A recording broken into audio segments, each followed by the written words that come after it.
Kembali bersama kami di Gestur, semakin menarik ini Arsenal atau PSG. Ya, langsung saja kita tanyakan kepada dua pakarnya ini. Koci, jadi kekuatan masing-masingnya apa?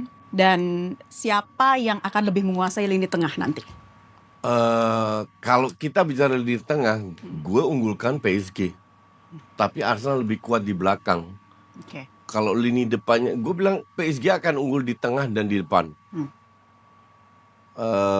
Ya Arsenal mengandalkan sedikit peluang yang mereka dapatkan dengan counter attack. Arsenal is quite good dengan counter attack. Ya ini akan terjadi. Dan takutnya jadi boring game di final. Yang dikhawatirkan itu ya? Ya. Oke. Gimana Bung Wiwi tambahkan? Jadi Arsenal main bertahan aja gitu nantinya? Ya ininya ya, secara garis besar temanya mungkin seperti itu. PSG akan lebih menyerang, Arsenal lebih bertahan. Karena ya kalau kita lihat perjalanannya sampai ke final juga seperti itu. Apalagi tadi Enrique sudah menyatakan ya bahwa dia sudah memantau betul gaya permainan dari Arsenal sejauh ini. Betul. Ngeri sekali. Kalau kita ingat kan juga musim lalu juga sudah bertemu di semifinal dua tim ini. Dan PSG menang terus dua pertandingan terakhir mereka. Dan itu akan membuat PSG cukup percaya diri bahwa mereka udah punya resepnya nih untuk mengalahkan Arsenal ya. Caranya seperti apa gitu ya. Dan tapi Arsenal pasti juga belajar dari dua pertandingan itu, juga pasti belajar bagaimana mencoba menangkal PSG. Cuman seperti yang Coach bilang tadi, kalau dari tengah sama depan, tengah mungkin agak sedikit berimbang ya, tapi PSG lebih unggul tipis. Tapi kalau dari depan, di lini depan, PSG lebih maut sih daripada Arsenal, jauh. Perbandingannya berapa Coach?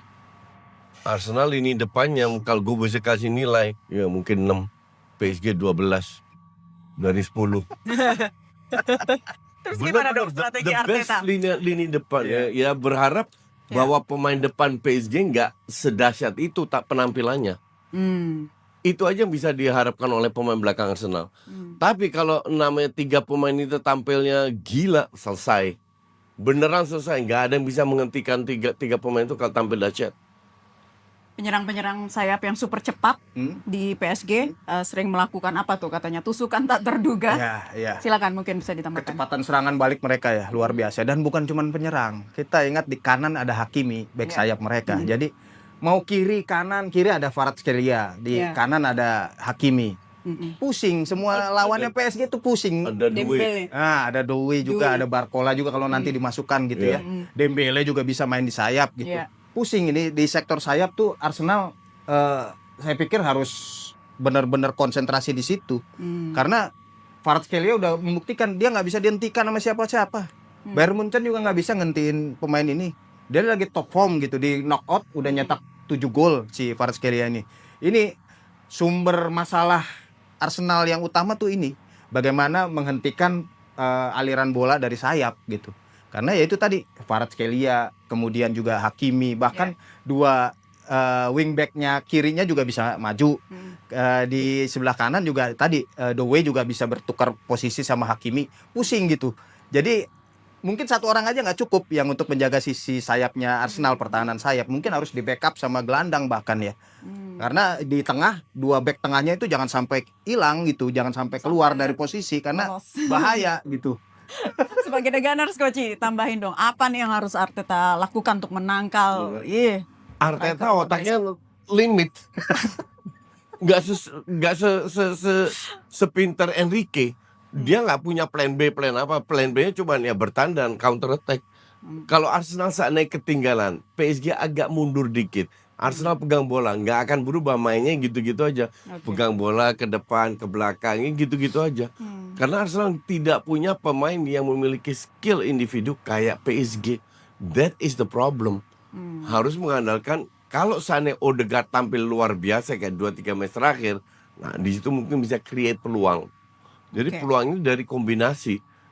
Ya apakah itu benar atau enggak ya semua kembali lagi tergantung form of the day-nya Arsenal. Tapi kalau dilihat dari sisi, kalau kita bandingkan man to man ini kalah Arsenal.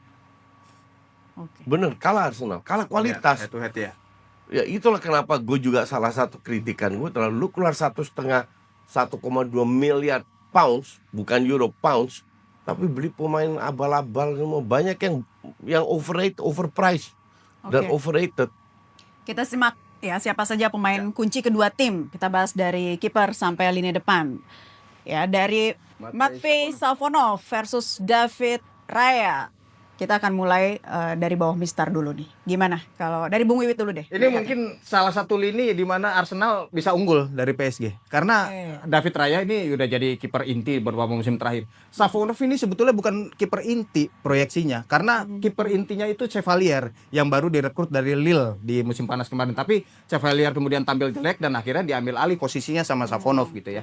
Jadi dari segi kiper mungkin ini adalah satu-satunya lini di mana Arsenal dan mungkin lini belakang ya, di mana Arsenal punya keunggulan dari PSG. Oke, lanjut lini belakang. Tadi sebelum ke lini belakang kita tambahin dulu deh, Koci, silakan Koci. Ya bener, kalau dari sisi walaupun Safonov berapa kali gue nonton dia tampilnya juga bagus banget, menyelamatkan lawan Munchen juga melakukan banyak save. Tapi harusnya Raya lebih bagus. Raya musim ini mungkin bisa bilang man of the match, begitu sering menyelamatkan Arsenal. Oke, lanjut ke lini belakang ya. Ini ada Marquinhos versus Gabriel Magalhaes. Kira-kira siapa nih kalau Koci memandangnya? Marquinhos jelas lebih punya pengalaman ya. Secara defense lebih bagus, cuman bedanya Gabriel sangat membantu serangan, terutama corner kick. Dan Marquinhos tidak terlalu. Jadi ya ibarat kalau dibikin simple, Marquinhos lebih bagus dari sisi defense, Gabriel lebih bagus dari sisi offense. Oke, Walaupun tambahkan dua-dua Bung center Wiwit. back. Siapa yang lebih krusial bagi timnya masing-masing? Ya, kalau melihat individu ini ya, Marquinhos jelas lebih unggul, pengalaman dia lebih matang, kemudian di timnas Brasil juga kan dia lebih banyak jadi starter ya dibandingkan Gabriel. Jadi ini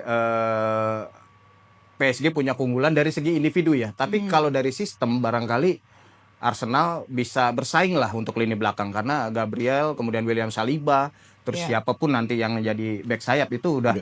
Tapi wingbacknya ngeri loh. Arsenal punya siapa sekarang? Timber baru fit, kayaknya nggak jadi starter. Makanya itu jadi masalah. Apalagi menghadapi si Kvaratskhelia sama Hakimi ini. Repot ini memang. Gue bahkan nggak perhitungkan Hakimi, dua aja kerepotan. Kali Fiori defense juga so-so, Hinkapie lebih ke center back so-so. Terus di kiri kemungkinan besar Mosquera. Apalagi kalau sudah ngeri loh. Kita lanjut ya ke lini tengah, ada Vitinha versus Declan Rice. Vitinha menjadi motor permainan PSG, sementara Rice ini tampil luar biasa bersama Arsenal musim ini. Analisa, silakan Koci.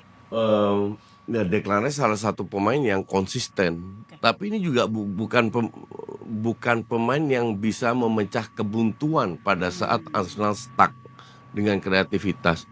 Vitinha untuk gue lebih skillful, lebih kreatif, visinya lebih bagus, lebih punya kontribusi besar. Kalau Vitinha cedera, semoga kartu merah ya, you never know kan. itu kakinya PSG hilang satu itu. Karena Vitinha itu perannya penting banget. Bukan Neves, bukan satunya siapa pemain Spanyol dari Napoli itu? Fabian Ruiz. Ya, Fabian Ruiz. Walaupun tiga itu juga luar biasa solidnya. Tapi yang paling penting jenderal otaknya PSG itu Vitinha. Bung Wiwit, nggak bisa Declan Rice memecah kebuntuan? Kalau dapat tendangan bebas mungkin bisa ya. Kita ingat musim lalu kan dia bikin free kick dari waktu lawan Real Madrid. Tapi abis itu nggak ada lagi. Cuma lawan Real Madrid which is tahun yang lalu itu hilang. Nggak ada lagi. Nggak pernah cetak gol kayak gitu lagi. Berarti The Gunners harus banyak berharap dari mungkin ya situasi-situasi yang ada di sana kan nantinya. Dua pemain ini ya, yang sebagai di jantung permainan tim. Kalau saya sih sepakat dengan Coach bahwa Vitinha lebih bagus sebagai metronom, lebih bagus sebagai pengatur ritmenya PSG, dan kualitasnya juga udah terbukti. Fabian Ruiz ini kan juga krusial di PSG. Tapi Ruiz ini sempat absen lama gitu ya. Tapi nggak goyang, PSG nggak goyang tanpa Fabian Ruiz karena Vitinha lebih bagus dari Declan Rice dalam mengatur ritme. Tapi Declan Rice mungkin unggul power, mungkin unggul tadi kemampuan bola mati ya, kalau itu bisa dimaksimalkan. Jadi tapi secara keseluruhan sih lini tengah PSG sedikit lebih unggul daripada Arsenal sih kalau saya. Langsung ke lini depan. Ini dia nih, Koci Ousmane Dembele, Victor Gyökeres. Nah, Ayo. untuk memberikan kamu gambaran lebih gampang. Iya. Ini perbedaan antara Mercedes sama Avanza. Nah, ini kedua pemain ini. Aduh. Dembele Mercedes S-Class, Oke. Gyökeres Avanza second 10 tahun tuanya. Wah, jauh banget dong. Jauh banget.